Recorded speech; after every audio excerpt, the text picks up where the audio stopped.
Welcome to the GTN show from Kona. Yeah, welcome. And it's race week. In fact, the women's race is tomorrow. So we're going to be running through some of our favourite picks and how we think the race may pan out with a special guest. That's right. Plus, we have a roundup of all the tech from here in Kona and around the world. A new Global Triathlon Awards ceremony has been announced and a roundup of all the racing news from last weekend. Yeah, let's get into it.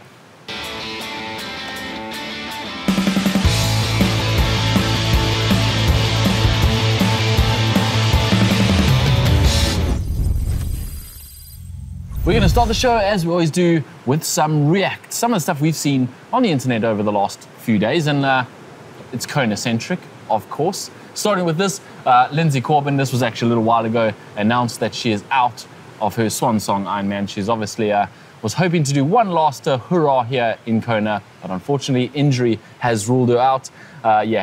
Her prep did not go very well, and she's on crutches. Yeah, understandably, she's pretty gutted. Pretty about bummed, that. yeah, as you would be. Now, it's no secret, Kona this year is incredibly expensive. We've got twice the number of athletes almost, and with that, the cost of everything has gone up, particularly if you're from the UK. As if the cost of living hadn't gone up enough already. Yeah, it's really expensive. And a couple of pros have actually decided to forego their opportunity to race here in Kona. Nina Darren from Switzerland has announced that due to the big financial investment it would entail, she's decided not to race in Kona this year, so she's obviously scratched from that start list for tomorrow's race. And Svenja Toes, also the same thing. Here comes the answer to the message I got. When will you take off to Kona?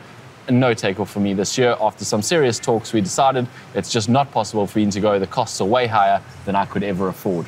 Hopefully not ever afford, but way higher than she could afford this year, unfortunately. I mean, just here on the ground, obviously every year people talk about the cost of Kona. Yes, it is. It's quite a commitment coming out here, but it is literally all everyone's talking about out here. It is extremely expensive. Yeah. Anyway, we're lucky enough to be here. Yeah. But exciting stuff though. Yeah. With it being Kona week, we've got lots of cool tech, starting with some custom bikes that we've seen. Now, I'm going to start with Specialized. They're doing a really good job with their paintworks this year. Yeah. So Josh Amberger's in particular, I was the first that caught my eye. Really cool effect. And then also he's got a custom helmet with that. Also done one for Sarah True. It looks like the same sort of design. They've just changed out the colours. It looks like all their pro athletes could choose their own personal colours. Emma Pallant-Brown obviously not racing in Kona, but she's also released a photo of her really cool looking custom coloured Specialized Shiv. It's really nice. Yeah, and then also Cube have got a new Arium C68X prototype here in Kona. It's not released yet, but Florian Anger and Lucy Charles-Barkley are riding on. In fact, check out our tech talk because we've got more detail in there. But initially they came out on camouflage kind of bikes. Pixelated bikes so we couldn't really see. Well, yes, we've since had a look at their really cool personalised colourways. Both Florian Anger's with his blue and white and Lucy's, I don't even know what colour it is. Like chrome pink. Yeah. It's really cool though. Very, very cool. And then finally, someone that's been kind of keeping it hush-hush for a while, although we kind of saw it, didn't we, last week? Yeah, very, very sneakily keeping it hush-hush while not keeping it hush-hush, I think. We did see him riding along our lead drive on it the other day. Rudy von Berg has got a new Trek in a very fancy gold colorway. It looks blingy. Blinging? Is that the word? Bling, yeah, I think that's the word, yeah. Okay, time for predictions, and we've brought in an absolute ringer for today's predictions. The infamous Mark Matthews. Thanks for joining us, mate. Thanks for having me, as always. I guess the first big question is, how is Kat doing? That's great. I think you would say she's as good as she possibly can be, considering she got hit by a car on just Sunday. So she's recovering well, but clearly she's been better. The best news, yeah. We wouldn't have brought Mark in to do our predictions if Kat was racing because he'd be way too biased. But unfortunately, she's out the race. So Mark's going to help us dissect the field and figure out who's going to win this. And you can bet your house on whatever Mark says. I definitely don't bet your house on anything I have to say. And I'm not sure even then I would be predicting against Daniela. So we'll see how it goes. Well, talk about it. Should we start on the women's side then? Yeah. How do we think the race is going to pan out? We think Lucy Charles leads the swim out. I mean, well, yeah, that's going on a limb, aren't you? Starting with the wild flyer there, yeah. Yeah, Lucy goes massive up the road. I'd imagine. I would imagine. And I think Daniela's swim at St George was poor for her. I think she'll be closer behind the front of the race, probably dropping the likes of Sky in that bit. whether Laura Philipp hangs on to her for a while as well. I would find it quite interesting. Yeah, and how long definitely. Laura goes with her. Yeah. Do we think we see the likes of Anna Haug and Laura together? I think Anne has to have a very good swim for her to come out. Laura's been swimming really well recently. So I think like the contenders, the reality is it's probably Daniela, Laura and Lucy for the podium for me. And I actually think there's a bit of a margin between anyone else after that. Yeah, interesting. What do you reckon, James? Yeah, I think that's probably pretty accurate. I think this race, they tend to stick together on the swim more than other races. It's non-wetsuit, saltwater, and you get a slightly smaller gaps. But if those gaps do open, which they will definitely for Lucy, Charles, Barkley, they can open quite drastically if the chasers How are much not. is she going to have on the swim? I was going to ask, is there anyone that can stick with Lucy here? Well, we've got Lauren Brandon's here, but I don't think she can stick with Lucy. Yeah. I mean, It's going to be interesting, isn't it? You saw Lucy spit like the likes of Sarah Perez-Sala the last week in Dallas, like it was nothing. It was only Taylor Knibb that could hang on for dear life. I still think Lucy gets out on her own here. And there are some other good swimmers, but On your own in the going through the lava fields, though, is not necessarily where you want to be. something she's had a lot of experience of, right? It's quite lonely. This is true. How much does she have on Daniela out of the water? It could be it's 5, good. 6 Yeah. minutes. I mean, it's I wouldn't go that far. What? 3.5, maybe 4. 3.5. Yeah. All right, I reckon she goes 5. Okay. We'll take that as the vig. There's Heard it here one beer bet there. Done. That's the first beer. All right, should we go for it then, the top 3? Yeah? Okay. Daniela? Daniela, then it's Lucy or Laura, and I'm not really willing to put much money on that. And then after that, I think you've got Anne Haug, Skye Moench, and probably Ruth Astle going really well. I'm just going to say about Ruth, I'm really excited. I think she could Ruth surprise top people. 5s again. Yeah. All right. Okay. Yeah. I think we all just agree on I that. think do we? I think we I pretty think we much are agree. pretty, yeah, in I agreement think you there. might see Laura Philipp having a bit more of an impact on the race than you guys are maybe giving her credit for. Last time she was here, she was 4th, and since then she's set the world alight with some of her performances. Her Hamburg but they race. just haven't been at the right place at the right time. You know, she was out of St. George with COVID, so we didn't see her perform there. But in between 2019 Kona and St. George, where she was out with COVID, she absolutely set the world alight. She was 7 seconds off the fastest ever Ironman time. Yeah, Hamburg. at Incredible Hamburg. race. Yeah. So I think maybe Laura Philipp could actually be right up there, giving Daniela a Sorry, bit of a run. are you going to roll the dice and say she'll beat Daniela? I'm a bit too nervous to say she's going to beat Daniela. Because I was going to have another beer on that. She might. I do think she might give Daniela, be closer to Daniela than anyone's maybe been before. Impressive, yeah. Awesome. I don't disagree. No. Right, let's move on to the men then. This is, well, wow. Where do we start? Swim, there's actually quite a large breakaway group, I think. Yeah, we were doing this the other night. Yeah. So we had Daniel Bakkegaard, Kyle Smith, Josh Amberg. Josh Amberger, obviously, Sam Laidlow, and Colin Chartier. Colin Chartier probably gets in that as well. I mean, Florian Anger a couple of years ago, you would say would probably make that group as well, but He was not down a little bit, yeah. Patrick Lang in 2019 would have made that group again, maybe not this year. So that front group's strong, right? Yeah, and we saw, Carl pushing that pace in St. George. I'm sure, I've heard through the grapevine that they are all willing to work together and push that really hard. So they have to be, don't they? Yeah. If they don't have any Yeah, other choice. It's the only way they win this race is if they have a gap off the bike. So we've seen some swim tactics there where they all bunch together before the start while they're bobbing around, a little bit of whispering in each other's ear, going, come further this way, isolate those Norwegians. Yeah. I don't think it's mean to say that Josh Amberger, a lot of his career is based around leading out the swim. Yeah. So if you're those guys, you've got someone that's willing to do that, like straight from the gun. You don't even need to worry about leading it, I don't think. Yeah, I think that's probably what's going to happen. They say, look, we'll all take our turns, we'll push the pace on, we won't inhibit anyone from performing well here, but Josh, you have that swim preem. Yeah. And let's be gone. And then down the get road. to work on the Queen K and trying to hold that gap on the chasers. Obviously, the bike chasers, though, in this race are always what people are watching. I mean, if the coverage allows us to watch them, of course. But you're watching on the tracker, those numbers getting closer and closer, and it's just a matter of time before the Uber bikers catch up to the Uber swimmers. And then what do we see happening? So I think we probably leave out the bike chasers. You probably have to leave the Norwegians out of it because they're so rounded. They're not like bike chasers. Yeah. So I think the bike chasers are probably like Magnus Ditlev, and Lionel Sanders. Those are the kind of credible bike chasers that can also run really well. Yep. But then, of course, you've got the Norwegians who will just chase on the bike de facto, but then they're the outright favourites as well, right? I mean, if any bike chasers come past them, they're going with them, aren't they? I mean, they're not going to let them go. So the bike chasers might change the race, coming up through that chase pack past the Norwegians, and then the Norwegians are getting a toe up to wherever the front of the race is, right? Magnus excites me. Magnus's swimming's improved so much. I'm with you on that. Magnus's riding is second to none, and his running looks better and better, and is going better and better. And they seem incredibly thorough with their prep for Kona. They're 24 years old. Yeah. Yeah. I think that may be the asterisk that you put next to Magnus, though. His age? 24 years old, first time at Kona. Not just experience at Kona, but also just overall experience of oneself and one's body when you're going through the ringer that is Kona.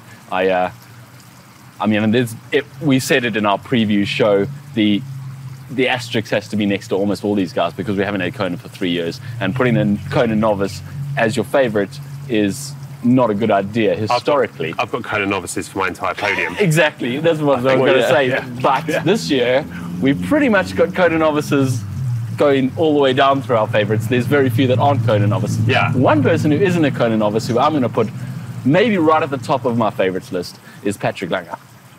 Yeah, I mean, he's certainly not a Kona Novice. Two times champion. Exactly, but very quiet the rest of the year. But the years when he won, he was also very quiet the rest of the year. True. He doesn't perform all around the world all the time like a Christian Blumenfeld might, but he does perform in Kona. This course seems to suit him down to the ground, and I believe he's in good shape, and it's pretty hard to see anyone outperforming him on this course. Can we bring it back to talk about the Norwegians briefly now? Because we're all just sort of assuming they're going to be up there, right? And I'm pretty sure they will be. But do they have what it takes to perform here in Kona? The heats, first time racing here. They haven't actually got a ton of Ironman experience. Gustav, yes, whilst he performed very well in his one Ironman race, one Ironman race, yeah. And what do you reckon? Christian, how many's Christian done? Just 2, wasn't it? in St. George. Yeah. St. George and, then Cozumel, where he did break the all-time Ironman. We calling that an Ironman? I don't think we can call Cozumel an Ironman. Downhill swim, it was, Yeah. So they're very inexperienced, but they have a team around them that is very well educated, very well read, has a lot of history in the sport, maybe the shorter side of it.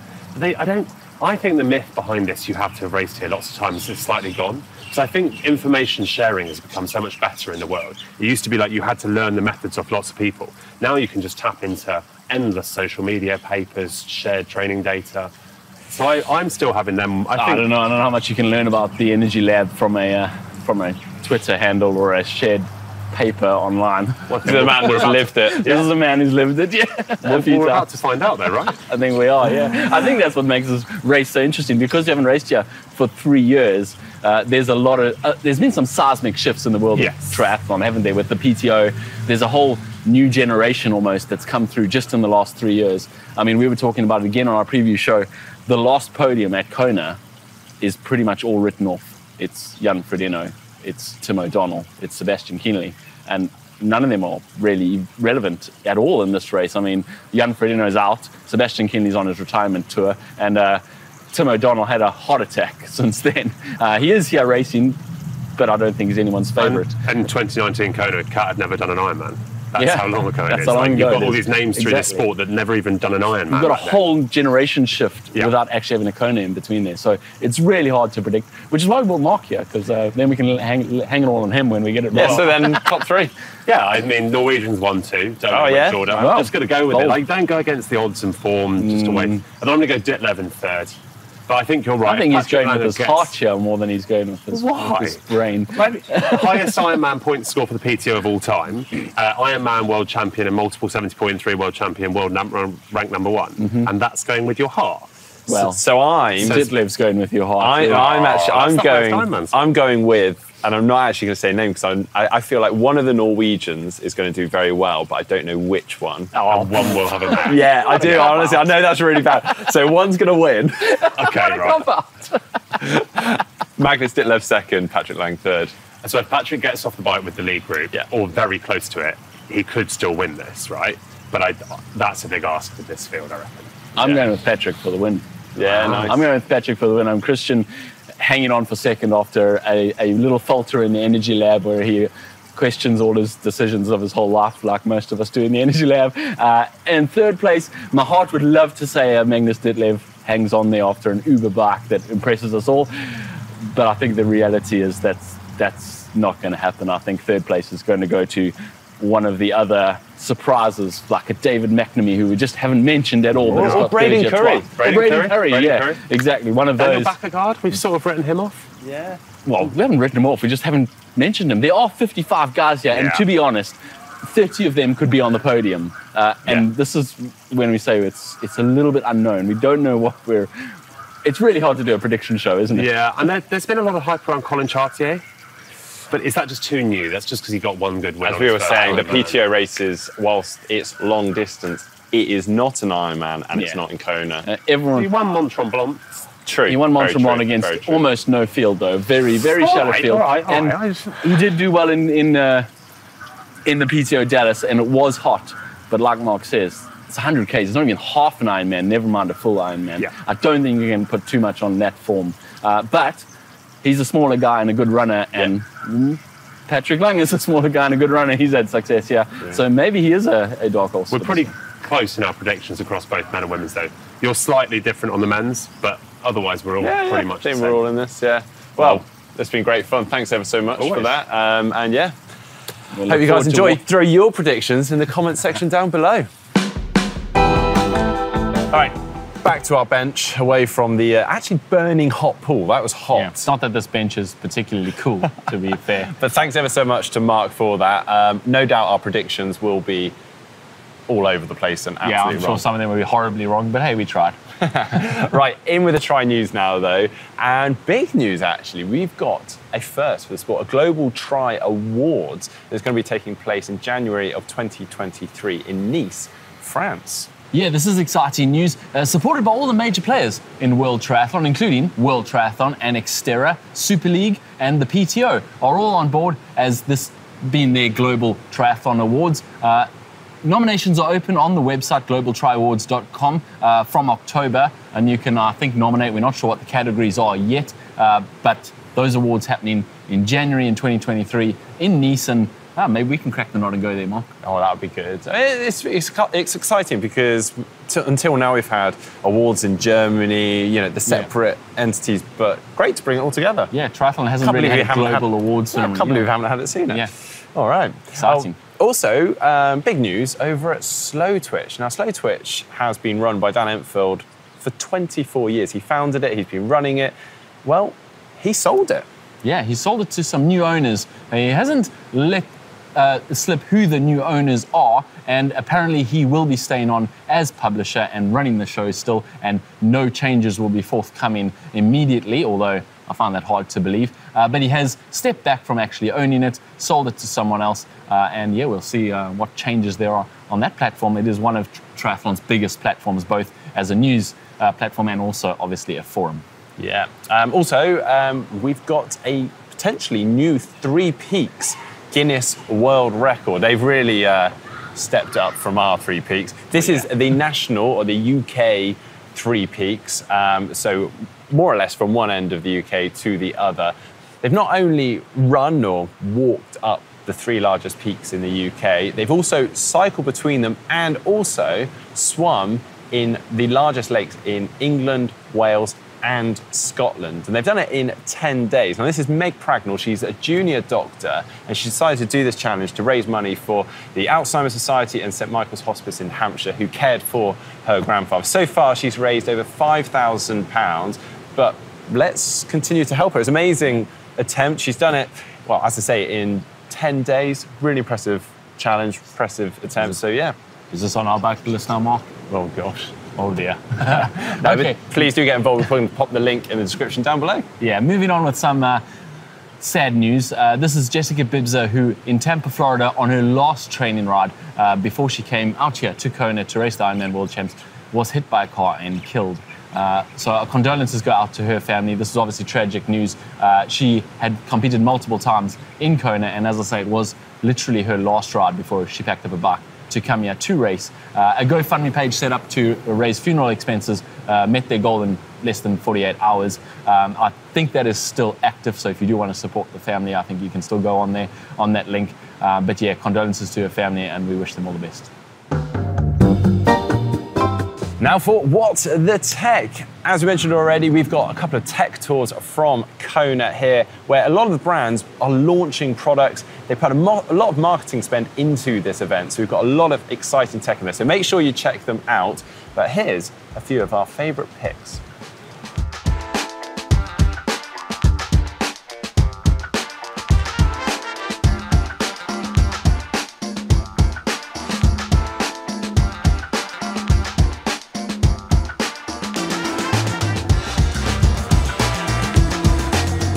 What a lot of tech. Make sure if you want those full details of all of those, you watch those tech tour videos. We obviously don't have time to go through it all and right now. I wish we could. Yeah.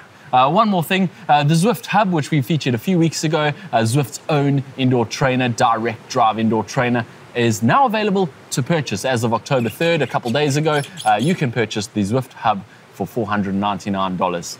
Brilliant.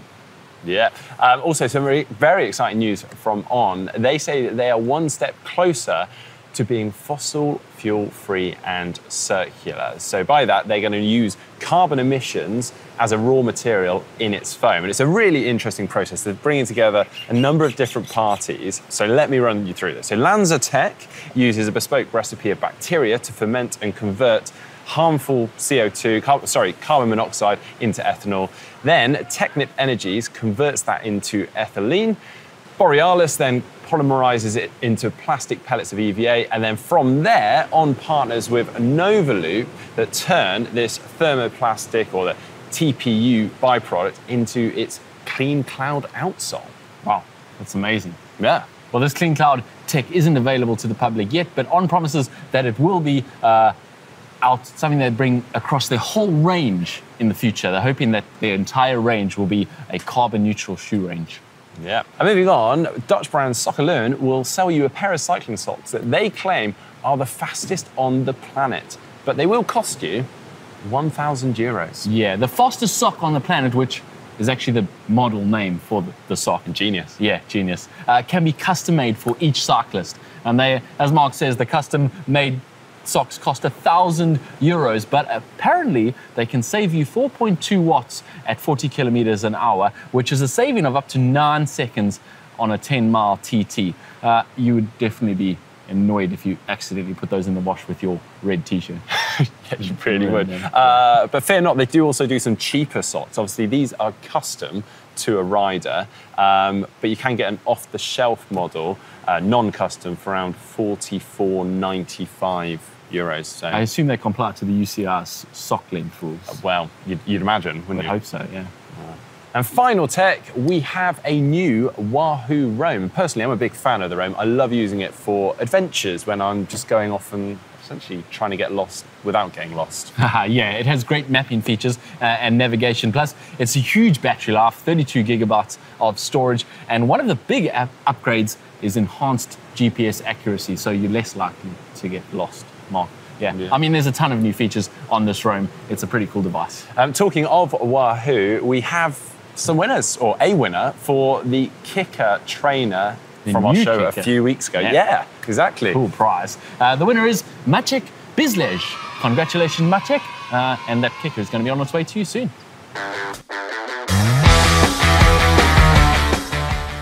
And now for the race news, and this weekend we had the Xterra World Champs. Now, ordinarily, they'd be taking place sort of over there, isn't it? Yeah, in Maui. Maui. Yeah. For the first time, though, in 25 years, since Xterra's inception back in 1996, they have moved away from the island of Maui, and they're actually going to move the World Champs each year around the world. This year, though, taking place in Trentino in Italy. We had less favourable conditions leading into the event. It made a very muddy and technical bike course for all competitors. But on the men's side, it was Arthur Sierras that took the win, in fact making it his 21st Xterra World Tour victory, but his first Xterra World Championship victory. Second to Arthur Farizier and third to Ruben Rizaffa. Yeah, and all those guys got their money's worth as far as the conditions go when you sign up for an Xterra. On the women's side, the Xterra World Champion is Solène Belluin. And yeah, congratulations to her. Obviously, her first Xterra World Championships victory. The runner-up was Sandra Meerhofer, and in third place was Alizé Patis from France. Yeah, well, this weekend we also had the Super League Triathlon over in Toulouse.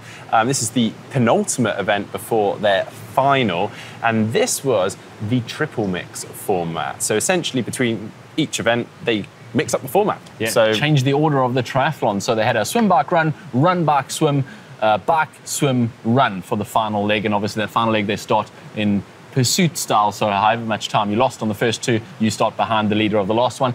Georgia Taylor-Brown led the first two races. So she started the final leg with a 13-second lead and 14 seconds over Taylor Spivey, who is her main competitor in the overall.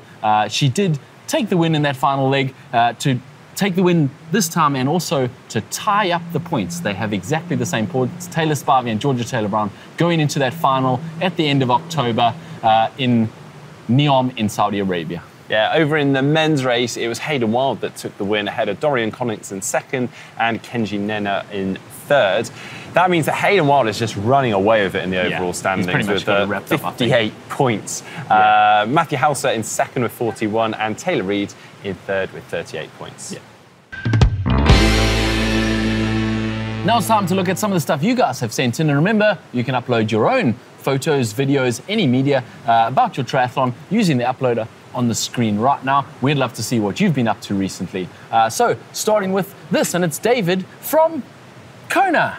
And he bumped into some strangers along the beach. Hey, that guy on the right, he looks a bit odd, doesn't he? Yeah, dodgy characters in Kona this year. year. It was great to meet you, David. Yeah, thanks for coming and saying hi. And actually, it's been great meeting everyone out here. If you're still out here, please do come and say hi to us. Yeah, it's awesome. Definitely do. Yeah. Always love it. Also had these photos, a number of photos from Don from Chattanooga. He said he's just completed Ironman Chattanooga as my first triathlon. Whoa. Big event for your first triathlon. I know someone else who did that. It was an incredible experience. I'm self-coached, trained for 13 months.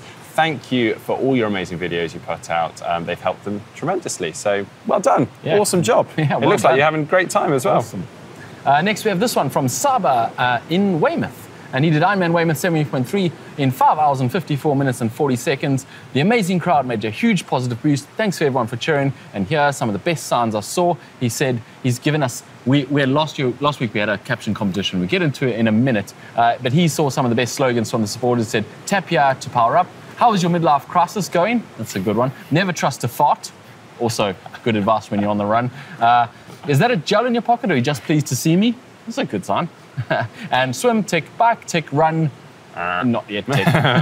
Yeah, all those cool signs he saw on Weymouth. As we said in the caption competition, in a minute we'll see some more of those ideas. And finally we got this photo from Rebecca, and she has just completed her first 5K race this weekend after spending several months fighting with recurring knee and ankle injuries from repeated falls. Well, stop falling over, Rebecca. I was super happy to come away and with a finishing time of 47 minutes. Congrats, Rebecca. Well onwards and upwards. Brilliant. Yeah.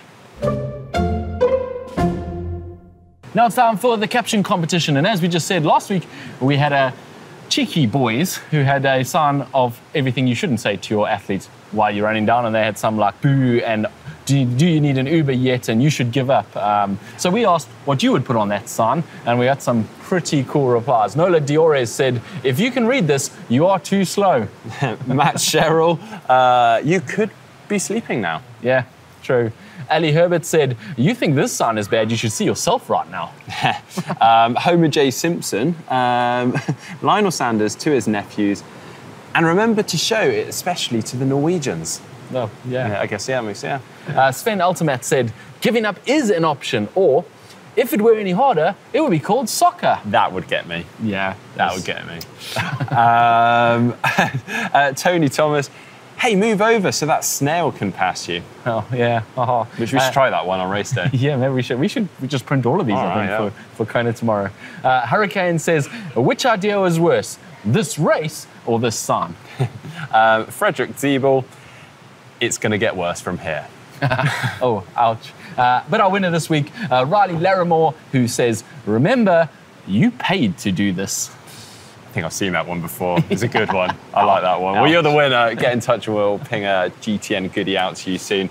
And now for this week's Caption Comp photo, here it is. It's a good one, isn't it? It is a good one. Running next to a dinosaur. Who's chasing who? Not really sure.